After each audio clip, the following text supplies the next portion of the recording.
Hello, hello, hello. I guess this is my first actual video on the channel that isn't a podcast episode. So, hi, hey, how you doing? This is my official 2023 Royal Rumble reaction, I guess you can call it. I watched the Royal Rumble last night at work. It's a pretty damn good pay-per-view, all things considered. I'm gonna be going through it match by match to give you guys my opinions on what happened. Some things that I saw, some things that I liked, some things that I didn't like, and yeah, gonna go ahead and do that. So we're gonna go in order from that the actual pay-per-view did. So we're gonna start off with the men's Royal Rumble. I was surprised when they were starting off with the men's Royal Rumble, but I assumed it was because at the end of the main event there was going to be something extra, and as you'll find out later in the episode, I was correct. So boom, the Royal Rumble started off. It was number 1 was Gunther and number 2 was Sheamus, I believe. So yeah, that's how we started off. Number 1 Gunther, number 2 Sheamus. They put on pretty decent showing for number 1 and 2. I think number 3 was The Miz. He got eliminated quickly. The men's Royal Rumble, I will say, the men's and women's Royal Rumbles, not to get too far ahead of myself, they were both good matches. Good matches. They were both good. They were both good matches. I think the men's Royal Rumble was a little more consistent throughout. I found myself, much more excited during the men's Royal Rumble than the women's. I'm trying to recount some things that happened during the men's Royal Rumble. Let's talk about. So let's talk about number 1 actually. Gunther.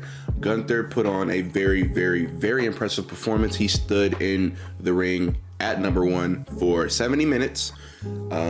He broke Rey Mysterio's record, which is impressive in and of itself. But not only was he in the match for 70 minutes and was the Iron Man of the match, but he put on a pretty good display. He got some good eliminations. Did a lot, and I mean a lot of work chopping people. Him and Cody at the end put on like a really, really good match. Something that I would like to see in the future. Potentially, we can get a Gunther versus Cody Rhodes somewhere down the line. Not right now though, but eventually. But yeah, Gunther did his job really, really well, and I was very happy with how Gunther performed, and it's only building up his star power. I think that this was definitely the linchpin of is it the linchpin or the I think this was the linchpin of him really gaining that star power and becoming a future main event guy. I think he's a main eventer right now, but they got him holding on to the IC title. So that's that. Moving on to some other things in the Rumble. What are some other... one notable thing that happened, and I was very, very confused. At 17, Rey Mysterio was supposed to come out, and he didn't. Like, he didn't show up. His music popped. 619, boom, and the camera cuts to the entrance, which, by the way, the distance between where the Royal Rumble entrance came out and the ring was it was a very long distance. I know that when they do these bigger venues, they have to arrange it in sort of a weird way, because it's not like they're doing a basketball arena. They did the Alamo Dome, which, if you didn't know, is very, very big. And so, because of that, it's awkward with how the locker room lines up with the ring, and I get that. But holy shit, that ramp was very, very long. It was like that ramp was long. All the talent did pretty good at walking down the ramp at a pretty nice pace, except for like a few moments where it was like, yo, you're taking forever. But other than that, I barely noticed. I only commented on it because it was something that I noticed immediately when the first Rumble match started. Some other notable things in the men's rumble: Logan Paul, he entered at, what was it, 28 or 29. Did not expect to see him. Last time I heard from him, he tore his ACL, PCL, and MCL in one of his knees. I don't know how he recovered so quickly, because Crown Jewel wasn't too long ago, but hey, that's that. Or maybe he didn't tear him at all. I think he did though. But yeah, Logan Paul's back. He eliminated Seth Rollins, which I did not expect to happen. Potentially setting up for a Seth Rollins versus Logan Paul match at WrestleMania, which, if we get any indication from Logan Paul's previous matches, that'll be a pretty damn good one as well. What else happened? Speaking of Logan Paul, him and Ricochet, I think Logan Paul had cleared everybody, not cleared everybody out, but laid everybody down in the ring. And so everyone was down. Logan Paul was on one side of the rope, and Ricochet was across the ring on the other side of the rope. They were both on the outsides. They were doing some chomping back and forth. And then out of nowhere, they both springboard and they clothesline each other in the middle of the ring. That was a really good spot. That got me very, very excited. A little too excited, if you ask me, because I was watching at work. But yeah, men's rumble was a good match. It was very, very. Oh wait, some other stuff I want to talk about. So Brock Lesnar entered the match. He got like 3 eliminations, I think. And then just as you think, okay, Brock Lesnar's probably going to get some more eliminations, he gets eliminated by Bobby Lashley, which obviously that match is going to be at Mania. Brock versus Bobby Lashley number 3. That's going to be a Mania match. They did a pretty good job at, teasing it a little bit more without giving us the full version, because I think Brock Lesnar had Bobby Lashley up for F5. He didn't get to do it, and then I don't think Bobby got any real offense off on Brock. He just eliminated him, which was very surprising. Speaking of surprise, we didn't have very many surprise entrants. The 3 surprise entrants were Booker T, which when I watched the pre-show and Booker T was like, I don't have my ticket to the Rumble, I was like, he's probably gonna enter the Rumble, and so I wasn't surprised when he did. Welcome surprise though. I'm always happy to see Booker T back in the ring, sparingly. Right? We saw Booker T. We saw Edge. Edge made his return. I think he eliminated Finn Balor and Damian Priest, and then they, alongside Dominic Mysterio, they were on the outside. They eliminated him, and then they fought all the way back up the ramp. Then Rhea Ripley came out. She hit Edge in the back of the head, and then she did like the slow turn thing, and Beth Phoenix was standing behind her. So that storyline's not dead, not just yet. I think we might get one more match at Elimination Chamber. They might potentially stretch it to WrestleMania. I don't know. I don't think so. But hey, I don't know about that one. I was thoroughly entertained though. Are there any other things in the men's Rumble match I want to cover before I get to the ending? No, that was most of the notable moments. Again, I'm recording this literally the day after. I hadn't even rewatched any of the matches to get, something that I may have missed. This is just all raw thoughts from last night. So, surprise to no one, Cody Rhodes enters at 30 and wins the Royal Rumble. The one thing I will say is that, there were a few times in the match where things clearly just did not go right. Kofi Kingston, he was supposed to do his save. He missed the chair that he was supposed to land on, and I think he hit his head. He's good though, but we're probably not going to see any more Kofi Kingston Royal Rumble saves, which sucks because I hadn't seen one in a minute. I actually just caught back up, with wrestling. So that sucks if we're not going to get any of those anymore, but everything runs its course. What else was I gonna say? The Kofi thing happened, and then Booker T, when he got eliminated, I'm almost positive that he went through the second rope. I don't think Booker T actually went over the top rope. Maybe I might have been, not paying attention, but I could have sworn Booker T got thrown through the second rope and they said he was eliminated. So that's that. But moving back on to Cody. Cody comes in at 30, has a pretty long, time in the match for him to be number 30. Him and Gunther at the end at, the final two men in the match. Very, very good decision by whoever made that decision. I'm going to assume it's Triple H. I definitely did not expect, again, Gunther to be the Iron Man like he was. But, he put up such an impressive Rumble performance. I could definitely see him winning a Rumble in the future. Like, as soon as next year type shit. But, yeah, it was a lot of back and forth. I almost half for a second, would have believed that Gunther would have come out on top of Cody in the Rumble if he wasn't holding on to the IC title and if it wasn't blatantly obvious who was going to win the Royal Rumble. So yeah, Cody Rhodes took the men's Royal Rumble. I didn't really have any strong reservations about the Rumble. Some things went off less than perfect, which is always going to happen in wrestling, but I didn't really have any complaints about the men's Rumble. I think it was a fantastic match. I really, really enjoyed it. And it was a little bit too good to where the follow-up matches were like, what are we doing? And we're going to talk about that next. So next up on the Royal Rumble pay-per-view card was the Mountain Dew Pitch Black match between LA Knight and Bray Wyatt.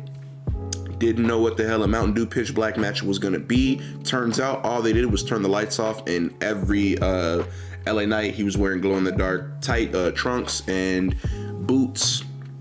Bray Wyatt had on this face paint that you could only see in the dark.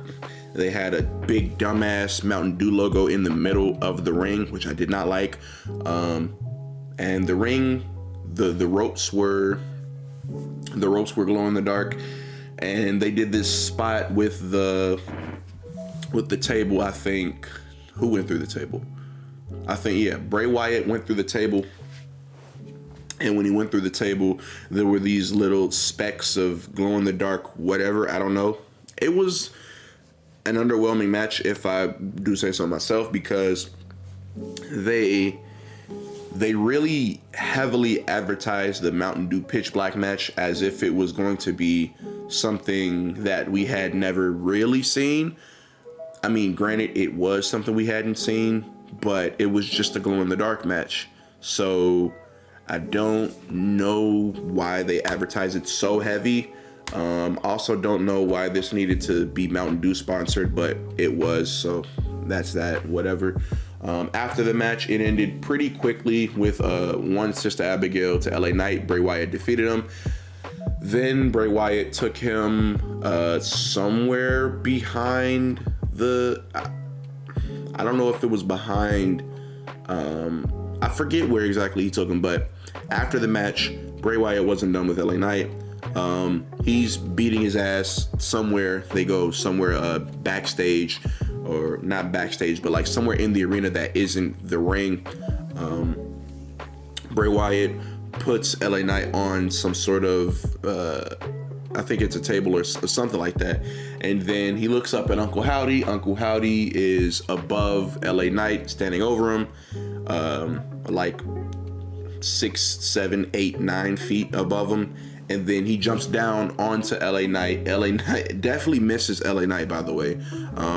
He missed him with most of his body, if his body was supposed to actually, collide onto LA Knight. After that, Bray Wyatt did some funky shit and it got set on fire, and I think that's enough. Not enough. I think that's the end of Bray Wyatt versus LA Knight. I hope that LA Knight doesn't disappear completely, because I really like LA Knight. He's really charismatic, really funny. But I am excited to see what's next for Bray Wyatt, I guess. I do hope that soon we get normal matches, because this Uncle Howdy thing is a bit of a slow burn, and like there's no burn. It's just really slow right now because, and we're gonna move on to the next match. Bianca Belair defends her Raw Women's title versus Alexa Bliss. Uncle Howdy also played a part in this match, but not until after the match had already concluded. This match was also really short and also didn't have anything super notable to go about. There was no way Bianca was going to drop the title before WrestleMania because we know who her opponent's going to be at WrestleMania. Spoiler for later. But yeah, it was not a really noteworthy match. After the match, Bianca hits KOD, 1, 2, 3, match is over, and then an Uncle Howdy like promo pack plays, and then Alexa Bliss is staring at the monitor that is super far away in the Alamo Dome, and she's staring at Uncle Howdy, and I think Uncle Howdy said, "Are you really in control?" or something like that. So I don't know if this is gonna lead anywhere with Alexa Bliss, which still don't know. I would want for her to join Bray on SmackDown because I'm gonna be honest, the Uncle Howdy thing with Alexa doesn't work if she's not with Bray Wyatt. That's my opinion on that. Especially when she's on Raw and she has to go up against Bianca Belair, who we know is not dropping this title until WrestleMania. She's not dropping it until WrestleMania. And it's, possibly debatable if she's going to drop it there. I think she will, though. Right? So those two matches were they definitely weren't bad matches. Bianca Belair can wrestle, Alexa Bliss can wrestle, Bray Wyatt can wrestle, LA Knight's pretty entertaining and he can wrestle. They weren't bad matches. They were just a little lackluster. Moving on to the Women's Rumble. Now, number 1, Rhea Ripley came out. Number 2, Liv Morgan came out. I do have a slight problem with both Liv and Rhea being Iron Women and coming in at 1 and 2. I have a slight problem with that, especially because towards the beginning to middle of this Women's Rumble, I didn't like the match. I don't know. It just, there was action going on, and I'm not one to ever be like, no, this match was terrible because this, and then this happened. But it was like, I wanted to see a little bit more, and I don't know what I expected from the Women's Royal Rumble, but it just, that beginning to middle area was like not the greatest, right? But it started to pick up.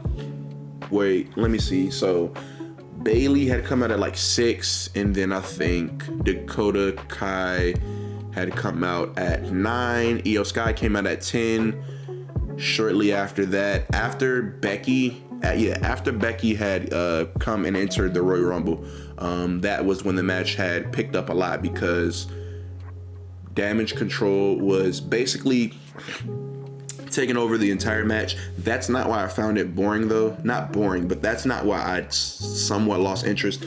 But Damage Control had control of the match for majority of the time they were in it. Becky comes down. I believe Becky eliminates, I think, what happened? I think she eliminates Dakota, then she eliminates Io, and then I think Becky and Bayley at the same time got eliminated, and then they continued their brawl on the outside. That was fine. Neither of those women were going to win the Royal Rumble. Clearly, they're not done with their storyline. It sucks that the steel cage match got cut out of Raw 30, but hopefully we can get that. I was going to say at Elimination Chamber, but that doesn't make any sense. But hopefully we can get it soon, right? So then the real turning point in this match was, I think, when Asuka came out. Asuka came out, I want to say around 16, 17, 18. Asuka comes out and she's got this weird mask on, this new mask on, not the one that she usually has on. She undoes the mask and oh no, it's Kana. Asuka re-debuted with the Kana gimmick, and the pop from the crowd was really, really, really crazy. Me personally, I was so excited to see Asuka back with the Kana gimmick because Asuka, if you didn't know, Asuka is my favorite women's wrestler, and so I was happy to see her, look dominant as she should look, right? She came in the match, did her thing in the match. That was cool. What are some things I want to talk about before I get to the ending, which was the ending of this match? Phenomenal, great, perfectly executed. Michelle McCool, she popped up. She was actually in like the second or front row. No, I think she was in the first row behind Michael Cole and Pat McAfee. I didn't mention that Pat McAfee was on commentary for the entire pay-per-view. Pat McAfee really, really made the men's Royal Rumble so much better.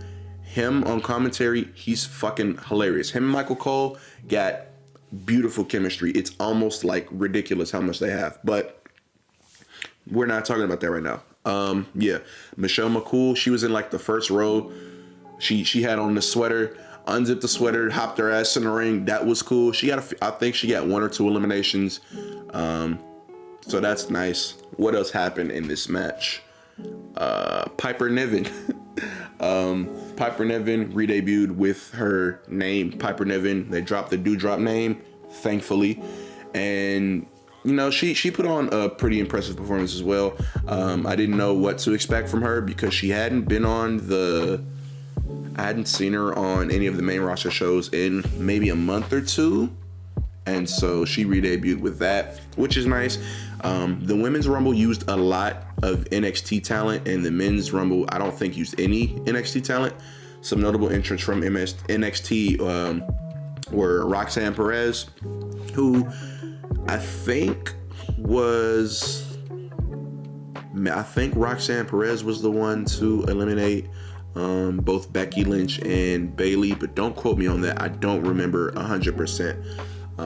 Roxanne Perez, who else? Zoe Stark, Indy Hartwell, and to the point where I was saying Michael Cole and Pat McAfee were so great on commentary. There was one part where Indy Hartwell was running down to the ring, and Michael Cole was like, I don't think anyone knows who Indy Hartwell is. I was like, bro, why are you burying the NXT talent? What are you doing? But yeah, the women's Rumble up until that point was pretty damn good. And then we get down to the final four. The final four. I know the final 3 were Asuka, Liv Morgan, and Rhea Ripley. I don't remember who the 4th one was, so we're just gonna go down to the final 3. The final 3 goes as I was gonna say as expected. The final 3 goes. I think it was Liv Morgan or Rhea Ripley.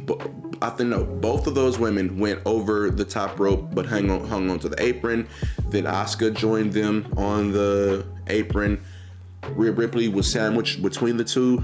Asuka went for the blue mist on Rhea Ripley. Rhea ducked under. She caught Liv with the blue mist. Then Rhea did like she did like the 619, but like not really, to remove Asuka's grip from the ring. And so since she went over the top rope, Asuka was eliminated. Boom. Liv Morgan can't see. It's 2 women left, Rhea and Liv, 1 and 2.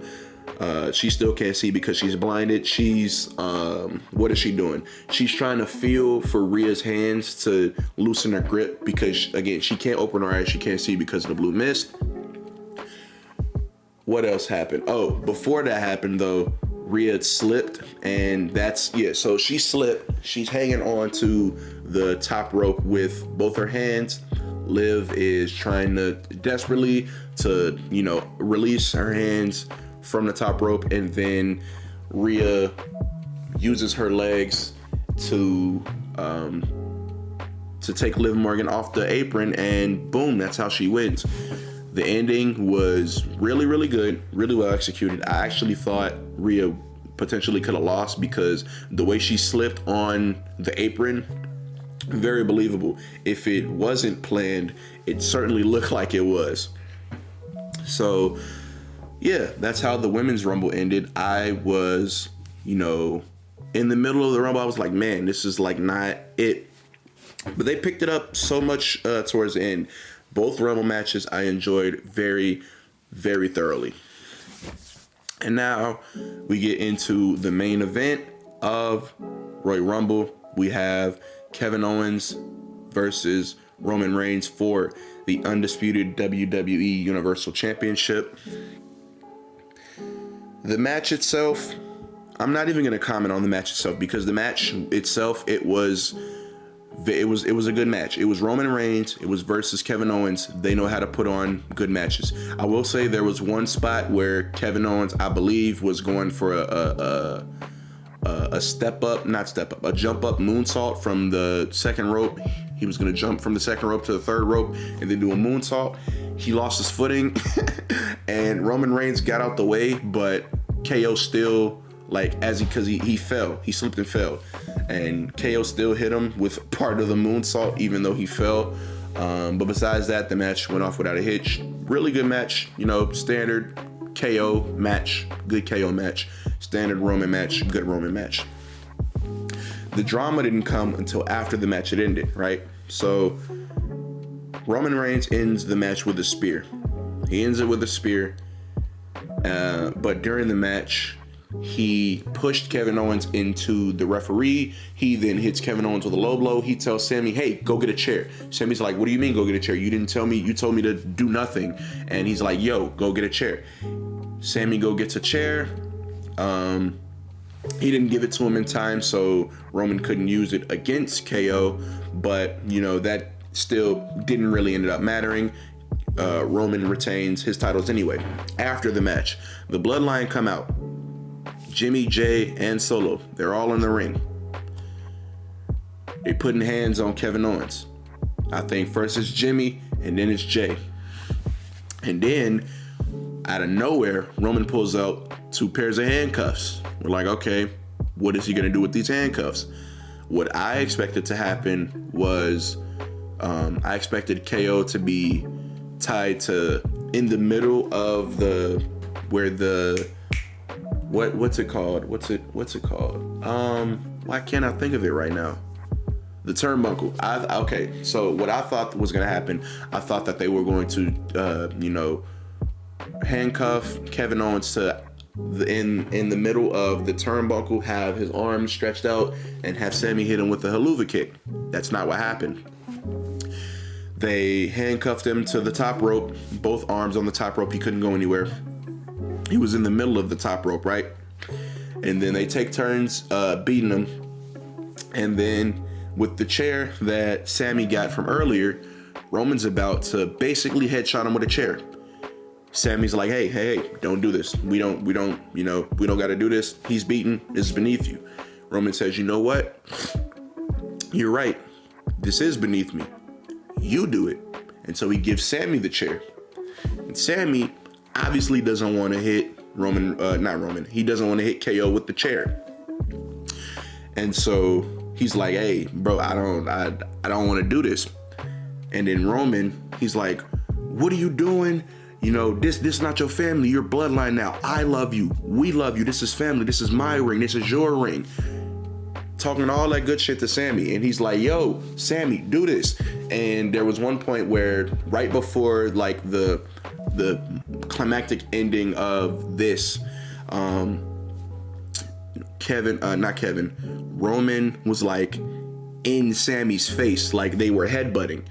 And I noticed that at first Sammy began to headbutt him back, but he stayed in character, or I guess this was all in character. He began to headbutt him back, and then he turns his head to the side because that's the tribal chief. That's disrespectful to the tribal chief. So boom, Roman tells Sammy, pull the trigger, right? He turns his back to him. Sammy's got the chair in his hand, and what does he do?